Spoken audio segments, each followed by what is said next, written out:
Hi guys, स्वागत है आपका एक और नई वीडियो में। तो फिर से हम लोग आज के हैं बहुत सारी इंपॉर्टेंट न्यूज़ के साथ। तो भाई बात करने वाले जो उर्विल पटेल की सेंचुरी आई है उसके बाद क्या वो प्लेइंग 11 में चांस डिजर्व करते हैं या फिर नहीं। उसी के साथ साथ हम लोग आयुष मात्रे की भी बात करने वाले हैं कि मान लीजिए कि भाई इन दोनों के बीच में कॉन्टेस्ट हो तो किसे खेलना चाहिए प्लेइंग 11 में, किसे नहीं खेलना चाहिए। फिर बात करने वाले ऋतुराज गायकवाड़ के बारे में। भाई एक तो बात होगी कि भाई क्या उनका सिलेक्शन होगा ओडीआई टीम में या फिर नहीं। फिर दूसरी बात जो वो है कि भाई उनके खिलाफ जो पीआर चल रहा है, जो जर्नलिस्ट उनके खिलाफ जहर उगल रहे हैं, उसके बारे में थोड़ी सी बात करने वाले हैं क्योंकि बहुत सारे लोगों को नहीं पता होगा ये। तो मैंने सोचा आपके साथ शेयर किया जाए ये सारी चीज़ें। फिर बात करने वाले हैं टेस्ट मैच के बारे में, जो गंभीर ने मतलब हिपोक्रेसी दिखाई है, जो उन्होंने शब्द बोले हैं प्रेस कॉन्फ्रेंस में, और जो उनके पुराने शब्द हैं थोड़ा कंपेयर करने वाले हम लोग कि भाई तब कैसे बोलते थे अब कैसे बोलते हैं। तो उसके बारे में बात करना काफ़ी इंपॉर्टेंट है। फिर बात करेंगे सीएसके के स्काउट को लेकर, क्योंकि भाई वो जो कल था, कल की डेट जो थी 26 नवंबर की, उस दिन वो मैच देखने गए थे गुजरात वर्सेस सर्विसेज वाला, और उसमें कुछ टैलेंट्स थे जिनके बारे में हम लोग बात करने वाले हैं। तो चलिए फिर इस वीडियो को शुरू कर लेते हैं। अगर आपको वीडियो अच्छी लगे तो प्लीज भाई लाइक जरूर कर दीजिएगा और चैनल जरूर सब्सक्राइब कर दीजिएगा ऐसे ही नई वीडियोस के लिए। अगर आप चेन्नई सुपर किंग्स के फैंस हैं तो प्लीज सब्सक्राइब करके रख लीजिए, क्योंकि भाई यहाँ पे सिर्फ चेन्नई सुपर किंग्स की बातें होती हैं और हम लोग ऐसी ही नई वीडियोस, इन्फॉर्मेटिव वीडियोस आपके लिए लाते रहते हैं। और हाँ, टेलीग्राम भी ज्वाइन कर लीजिए, क्योंकि भाई आपको जो उर्विल पटेल की पारी के हाईलाइट्स है वो भी आपको वहीं पे मिल जाएगी, और भी बहुत सारी चीजें। ये तो मैंने मान लीजिए कुछ नहीं बताया है, जो ट्रायल्स हो रहे हैं सब कुछ आपको वहीं पे मिलने वाला है। तो आपको डिस्क्रिप्शन में लिंक मिल जाएगा, कमेंट बॉक्स आपको लिंक मिल जाएगा, कहीं से भी आप ज्वाइन कर सकते हैं। चलिए फाइनली अब इस वीडियो को शुरू कर लेते हैं। तो सबसे पहले तो हम लोग बात करने वाले जो स्काउटिंग की बात मैंने करी थी कि भाई जो हमारे नए टैलेंट स्काउट हैं रॉबर्ट फर्नांडिस, वो मैच देखने गए थे गुजरात वर्सेस सर्विसेज वाला, जो कि स्मैट में हो रहा था कल। और उसमें कुछ नोटेबल प्लेयर्स थे जो हमारी लिस्ट में भी हैं, मतलब जिम खाना ग्राउंड में मतलब ये मैच हो रहा था हैदराबाद में। जो कि यहाँ के अगर टॉप हम लोग गुजरात के प्लेयर्स की अगर लोग बात करें, क्योंकि गुजरात का ही ऐसा मतलब निकल के आया था कि भाई गुजरात के ही प्लेयर्स को वो लोग ज़्यादा देखने वाले हैं। तो उसमें अगर हम लोग बात करें तो भाई यश दोषी हैं जो कि लेफ्ट आर्म स्पिनर हैं, विशाल जायसवाल हैं जो कि लेफ्ट आर्म बॉलिंग ऑलराउंडर हैं, रवि बिश्नोई थे लेग स्पिनर, अमित देसाई थे off spinner, Arya Desai batter, Saurabh Chauhan batter, Ripal Patel batting allrounder, Arjan Nagwaswalla left arm pacer. अब जो बात हो रही थी कि भाई जिस तरीके के player Chennai super Kings target कर रही है या स्काउट कर रही है, अभी हमने रिसेंटली देखा जो कैंप्स लगे हुए थे, आपको वीडियोस पता है कहाँ पे मिलेंगी, टेलीग्राम पे ही मिलेंगी। तो हाँ, इनमें कौन वैसा है? तो भाई इनमें सिर्फ एक प्लेयर है जो कि उस मतलब कैटेगरी को फिट करता है, जो कि विशाल जायसवाल, जो कि लेफ्ट आर्म स्पिन ऑलराउंडर हैं। और रवि बिश्नोई भी आप कह सकते हैं कि भाई बहुत सारे लोगों के मन में कि भाई रवि बिश्नोई को भी टारगेट करना चाहिए। तो मेरे हिसाब से अगर इन 8 प्लेयर्स की हम लोग लिस्ट देखें तो इनमें से जो ये 2 प्लेयर्स हैं इनके ऊपर आपको नज़रें रखनी चाहिए, हो सकता है इनको स्काउट करने गए हों। और हाँ, ये हमारे लिए काफ़ी अच्छी खबर है कि हमारे जो एक तो AR श्रीकांत हैं जो कि कितना टॉप नॉच काम कर ही रहे हैं, और एक ये स्काउट आ गए रॉबर्ट फर्नांडिस जो कि मतलब ट्रैवल करके स्काउट्स को देख रहे हैं। और इस मैच में ये 8 प्लेयर्स हैं जिनमें से एक विशाल जायसवाल का नाम निकल के आ रहा है कि भाई इनके ऊपर नजरें हैं सभी की। अब गुजरात वाले मैच की बात हम लोग कर ही रहे हैं तो भाई उर्विल पटेल को कैसे भूल सकते हैं। और उर्विल पटेल के साथ साथ आयुष मात्रे की भी बात मैं करना चाहूँगा, लेकिन सबसे पहले भाई उर्विल पटेल 31 गेंदों पे भाई साहब ने 100 रन जड़ दिए। इनका मतलब दूसरा ही शतक है जो कि मतलब टॉप 3 में आता है। पहला 28 पे था, फिर 28 पे अभिषेक शर्मा का था, फिर 31 पे इन्होंने फिर से एक बार शतक जड़ दिया। तो टॉप 3 में ये 2 बार आते हैं अब, या फिर टॉप 2 ही कह लीजिए, क्योंकि भाई वो जॉइंट था दोनों का, अभिषेक शर्मा और उर्विल पटेल का। लेकिन फिर भी अगर ऐसे देखें तो भाई टॉप 3 में ये 2 बार आते हैं। भाई जो पारी मैंने देखी है, मैंने कल लाइव में भी बताया था कि भाई जब मैंने इनको खेलते हुए देखा, जो हाईलाइट्स हैं अगर आपको देखनी तो भाई आपको टेलीग्राम पे जाना होगा। तो जो मैंने पारी इनकी देखी है भाई साहब, मुझे पूरा ब्रेंडन मैकलम की याद दिला रहे थे। वो जो पढ़ के भाई कोई रिस्पेक्ट नहीं देते बॉलर को कि भाई तमाचा मारते थे, कुछ उसी तरीके की पारी मतलब इन्होंने खेली है। और भाई साहब इन्होंने मतलब मेरा कह सकते हैं मिसकंसेप्शन जो है वो दूर किया है। मैं आपको अगर क्लियरली बताऊं, पहले मुझे लगता था, मैं एडमिट करूंगा इसको, कि भाई उर्विल पटेल मुझे लगता था कि भाई लंबी पारियां नहीं खेल सकते हैं, सिर्फ एक बार वो शतक मार देता, ये मेरे दिमाग में मिसकंसेप्शन था। लेकिन फिर जब मैंने कल की पारी देखी तो मुझे लगा कि भाई मैं गलत था, और उर्विल पटेल ने काफ़ी शानदार तरीके से मुझे गलत प्रूव किया है, जिसके लिए मैं इतना खुश हूँ कि मैं क्या ही बताऊँ। मैं चाहता हूँ कि भाई जितने प्लेयर हो सके हमारी टीम में, जितने अच्छे प्लेयर हो सके, उतना ही ये हमारे लिए बेहतर है। और भाई उर्विल पटेल के ऊपर मुझे थोड़ा सा डाउट था, जो कि उन्होंने मेरा एकदम पूरा क्लियर कर दिया है।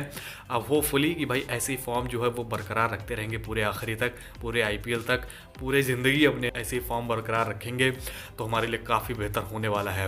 अब बात कर लेते हैं आयुष मात्रे के बारे में। तो भाई आयुष मात्रे का दिन नहीं था, उन्होंने 15 गेंदों पे 18 रन मेरे हिसाब से बनाए थे, और लोग कह रहे हैं कि भाई अब चूज़ करो कि भाई आप किसे चूज़ करना चाहोगे। आप तो आयुष मात्रे को चूज़ करते थे, ये वो है। तो मैंने कल लाइव में बताया था कि भाई मैं उनको इसलिए चूज़ करता था क्योंकि जो उनका आईपीएल का परफॉर्मेंस था 7 मैचेस में 240 के आसपास रन थे और 190 के आसपास उनका स्ट्राइक रेट था, 34-35 की एवरेज थी। उस पर मैं जज कर रहा था उनको कि भाई मैं उनको जगह देने वाला हूँ। लेकिन अब एक जो थॉट है वो मेरे दिमाग में आता है कि भाई आखिर तक ये स्मैट चल रहा है और उसके बाद जो भी डोमेस्टिक्स होंगे कहीं पे भी होंगे या फिर जो कैंप्स होंगे उसमें जो अच्छा परफॉर्म करता है, फिर चाहे वो उर्विल पटेल हो, फिर चाहे आयुष मात्रे हो, फिर चाहे दोनों हो। अगर दोनों है तो किसी तरीके से दोनों को फिट करना होगा और अगर एक परफॉर्म करता है फिर चाहे वो उर्विल पटेल हो चाहे आयुष मात्रे हो, जो अच्छा परफॉर्म करे उसे चांस मिलना चाहिए जहाँ तक मुझे लगता है। और मैंने कल 2-3 बार बताया कि भाई ना मैं टीम उर्विल पटेल हूँ ना मैं टीम आयुष मात्रे हूँ, मैं टीम सीएसके हूँ। जो सीएसके के लिए अच्छा करेगा वो मेरा फेवरेट है, बस मेरा यही कहना है आप लोगों से। और होपफुली कि भाई ये दोनों अच्छा करेंगे और किसी न किसी तरीके से हम लोग इन दोनों को फिट करने का मतलब प्लान बनाएंगे। बहुत जल्द इसके ऊपर वीडियो आएगी भाई हम लोग इन दोनों को कैसे फिट कर सकते हैं इसमें, तो वेट करिए आप उसका। फिर हम लोग आगे बढ़ते हैं, बात कर लेते हैं ऋतुराज गायकवाड़ के बारे में और जो उनके साथ पॉलिटिक्स इस समय खेली जा रही है। भाई साहब मैं क्या ही बताऊँ। सबसे पहली बात तो हम लोग सोच रहे थे कि भाई इनका चैन ही नहीं होगा, चलो चैन कर लिया इन्होंने। अब बात अटक के आती कि भाई साहब क्या इनका मतलब प्लेइंग 11 में चांस मिलेगा इनको या फिर नहीं मिलेगा, तो चलिए उसके ऊपर बात कर लेते हैं। तो सबसे पहली बात अगर मैं बिना सोचे समझे बताऊं, अगर एज अ फैन बताऊं तो भाई डेफिनेटली इनको चांस मिलना चाहिए। लेकिन अगर लॉजिकली हम लोग सोचें तो भाई जायसवाल हैं जिनकी जगह पे इनको चांस मिल सकता है ओपनिंग में। अगर जायसवाल ऋतुराज को अगर हम लोग कंपेयर करें, मेरे हिसाब से ऋतुराज ने 5-6 ओडीआईज खेले हैं और जायसवाल ने 1 खेले हैं। दोनों का रिकॉर्ड मतलब कुछ खास नहीं है ओडीआईज में, इंटरनेशनल ओडीआईज की मैं बात कर रहा हूँ। लेकिन जिस तरीके के फॉर्म में आ रहे हैं मतलब ऋतुराज गायकवाड़, वो ओडीआई जो अनऑफिशियल ओडीआईज होते हैं उस फॉर्मेट का फॉर्म लेके आ रहे हैं। हालांकि पिछले मैच में इस मैच में नहीं चले, लेकिन चलिए चलता रहता है, वो होता रहता है, एक ना एक मैच आ जाता है। लेकिन फिर भी जो ओडीआईज का वो फॉर्म लेके आ रहे हैं मेरे हिसाब से फर्स्ट प्रेफरेंस वही होने चाहिए। रही बात जायसवाल की तो नो डाउट मतलब उनके अंदर बहुत ज़्यादा टैलेंट है, मैं उनको भी सपोर्ट करता हूँ, उनको भी चांस मिलना चाहिए। मैं ये नहीं कह रहा कि भाई उनको चांस नहीं मिलना चाहिए, लेकिन मैं ये कह रहा हूँ कि भाई इन दोनों प्लेयर्स में से अगर हम लोग कंपेयर करें किसे चांस मिलना चाहिए तो मेरे हिसाब से ऋतुराज गायकवाड़ को चांस मिलना चाहिए। ये तो होगी ओपनिंग की बात। एक चांस जो है वो नंबर 4 पे, तो नंबर 4 पे बहुत लोग कह रहे कि भाई नंबर 4 पे मौका मिल सकता है। तो अगर हम लोग मतलब लॉजिकली गिने अगर ओपनिंग में चांस नहीं मिला इनको तो रोहित, विराट, यशस्वी जायसवाल 3 तो ऊपर हो गए। फिर नीचे आपको राहुल मिल जाएंगे, तो भाई 4 नंबर पे भी मुझे लगता है भाई बहुत मुश्किल है। ऋषभ पंत भी हैं, अगर 5 पे खेलना हो ऋतुराज गायकवाड़ को तो 5 पे भी मुश्किल है क्योंकि भाई ऋषभ पंत मेरे हिसाब से वहाँ पे खेलेंगे। लेकिन ये सारी बातें हम लोग सिर्फ अपनी तरफ से बना सकते हैं, ये सब उनके ऊपर डिपेंड है कि भाई वो किसे खिलाना चाहेंगे। जहाँ तक मुझे लगता है कि भाई मेरा अभी भी 50-50 है, मेरे अंदर अभी भी होप्स हैं कि भाई उन्हें चांस मिल सकता है। हो सकता है ओपनिंग में ही मिल जाए या फिर 4 नंबर पर मिल जाए। मेरी तो भाई मैं आपको कहूँगा 60-40 है, मुझे लगता है 60% चांस मिल जाएगा। अब देखते हैं भाई ये ऋतुराज गायकवाड़ का फ़ैन है या चेन्नई का फ़ैन है या फिर किसका फ़ैन है जो बोल रहा है। आने वाले टाइम में पता ही चल जाएगा। 30 तारीख को है और ऋतुराज गायकवाड़ तुरंत मैच खेलने के बाद रांची पहुंच भी चुके हैं, जो कि काफ़ी अच्छी खबर है कि भाई डेडिकेटेड हैं।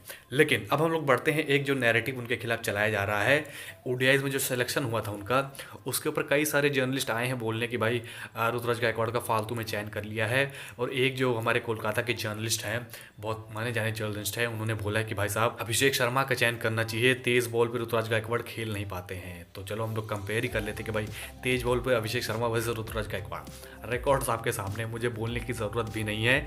और किस तरीके से ये मतलब नैरेटिव चल रहा है, और भी बहुत सारे हैं, 10-15 मैंने ये मतलब ट्वीट्स देख लिए जर्नलिस्ट के, लेकिन ये 2 इंपॉर्टेंट थे और थोड़े इंटरेस्टिंग थे, तो मैंने सोचा आपके साथ ये दोनों शेयर कर दिया जाए। और आप देख सकते कि भाई किस तरीके का नैरेटिव उनके खिलाफ चलाया जा रहा है। मैं क्या ही बताऊँ, वो कितना भी परफॉर्म कर ले वो आदमी, भाई मुझे लगता है ऋतुराज गायकवाड़ को भी अपना पीआर स्ट्रॉन्ग करना होगा। क्योंकि ये जो अभिषेक शर्मा वाला पीआर देख रहे हैं, आपको पता है ये कहाँ से निकल के आया है। जब मैंने रिसर्च करी तो मुझे पता चला कि भाई साहब इन्होंने युवराज सिंह को इंटरव्यू दिया था, उसमें अभिषेक शर्मा का भी मेंशन है, आप देख सकते हैं स्क्रीनशॉट। तो भाई साहब आप समझ सकते हैं कि भाई ये कहाँ से निकल के आ रहा है। तो भाई ये कुछ लॉजिकल बात नहीं है, ये सिर्फ पीआर है। क्योंकि भाई आपके सामने स्टैट्स तो सामने है ही कि भाई कौन बेटर है फास्ट बॉलिंग के खिलाफ, और इनका मेन मतलब लॉजिक यही था कि भाई फास्ट बॉलिंग के खिलाफ ये अच्छा नहीं खेल पाते हैं। टॉप बॉलर्स भी आप देख लीजिए, उसमें भी आपको ऋतुराज गायकवाड़ बेहतर ही करते हुए दिखाई दे रहे हैं। तो आप देख सकते हैं कि भाई किस तरीके का गंदा पीआर ऋतुराज गायकवाड़ के खिलाफ चल रहा है, उनको किस तरीके से फाइट करना पड़ रहा है अपनी टीम में जगह बनाने के लिए। और होपफुली कि भाई इन लोगों को अच्छा जवाब मिलेगा। और आप लोग से मेरी एक विनती है कि भाई इन लोगों को आप सीरियस मत लीजिए, मैं आपसे बस यही कहना चाहता हूँ। बस आप अपने प्लेयर को देखिए, अगर वो अच्छा नहीं करता है तो आप उसको क्रिटिसाइज कर सकते हैं, अगर अच्छा करता है तो आप उसको चीयर कर सकते हैं। बस मेरा आपसे यही कहना है। फिर आप देख सकते हैं हमारे जो रेस्ट ऑफ द प्लेयर्स थे इस मैच में, उनके आप कुछ परफॉर्मेंस देख सकते हैं, जिसमें नोटेबल परफॉर्मेंस है शिवम दुबे की कि भाई उन्होंने 3 ओवर्स में 11 रन देकर 1 विकेट लिए थे, 2 गेंदों पे 5 रन भी बनाए थे। तो भाई मतलब अगर ऐसा परफॉर्म करते रहेंगे बॉलिंग में तो हमें एक ऑलराउंडर भी मिल रहा है धीरे धीरे, जो कि कह सकते हैं भाई स्टार्स जो है अलाइन हो रहे हैं 6 कप के लिए हमारे। फिर हम लोग आगे बढ़ते हैं, बात कर लेते हैं थोड़ी छोटा सा पॉकेट है गौतम गंभीर के लिए कि भाई उन्होंने 2013 में बोला था कि भाई एंजॉय व्हाइट वॉश हो गई, ये है वो है, और कल क्या हो भाई साहब, मतलब आप एंजॉय नहीं कर रहे हैं आप। दूसरी बात, उन्होंने बोला कि भाई मैंने अकेले कुछ नहीं जिताया, पूरी टीम का एफर्ट है, चैंपियंस ट्रॉफी ये वो। उन्होंने बहुत खतरनाक इंटरव्यू दिया था, मतलब हीरो बनने की कोशिश करी थी। अब जब कल प्रेस कॉन्फ्रेंस हुई तो उसमें कह रहे हैं कि भाई साहब आप भूलिए मत कि मैं ही वो आदमी हूँ जिसके अंडर आप लोग ये जीते हैं, वो जीते हैं, ये जीते हैं, वो जीते हैं। फिर तीसरी बात, रवि शास्त्री को एकदम ओपनली क्रिटिसाइज करते थे कि भाई कोच अच्छे नहीं है, टेस्ट फॉर्मेट के ये है वो है, ये है वो है। तो भाई साहब आप अपने खिलाफ क्यों नहीं बोलो, भाई आप कौन बेटर है, क्या है, कुछ बताओ, मतलब कुछ बोलो यार, हमें भी सुनना है। भाई मुझे तरस आ रहा है जिस तरीके का मतलब इनके साथ व्यवहार हुआ पूरे गुवाहाटी मैदान में। बस मैं यही चाहता हूँ कि भाई जल्द इनकी सफरिंग खत्म हो, इनको कोच से हटाया जा सके। तो चलिए फिर इसी नोट पर हम लोग इस वीडियो को खत्म करते हैं। होपफुली आपको ये वीडियो पसंद आई होगी, अगर पसंद आई तो प्लीज भाई लाइक जरूर कर दीजिएगा प्लीज भाई, और हाँ चैनल जरूर सब्सक्राइब कर दीजिएगा ऐसे ही नई वीडियोस के लिए। अगर आप चेन्नई सुपर किंग्स के फैंस है तो प्लीज भाई सब्सक्राइब करके रख लीजिए, हम लोग ऐसी ही नई वीडियोस लाते रहते हैं। और हाँ प्लीज सपोर्ट करिए, आपका सपोर्ट बहुत मैटर करता है, तो प्लीज इतना सपोर्ट आप कर दीजिए। और टेलीग्राम भी ज्वाइन करना मत भूलना, क्योंकि आपको पता है हाइलाइट्स जो भी मतलब इंटरेस्टिंग वीडियोस होंगी या फिर ट्रायल्स की वीडियोस होंगी आपको वहीं पे मिलने वाली है। और ये तो बस कुछ नहीं है, आपको बहुत सारी चीज़ें और भी वहाँ पे मिलने वाली हैं। तो प्लीज़ जाके ज्वाइन करिए, आपको कमेंट बॉक्स में लिंक मिल जाएगा, डिस्क्रिप्शन में आपको लिंक मिल जाएगा, कहीं से भी आप ज्वाइन कर सकते हैं। तो चलिए फिर मिलते हैं आपसे अगली वीडियो में, तब तक के लिए बाय।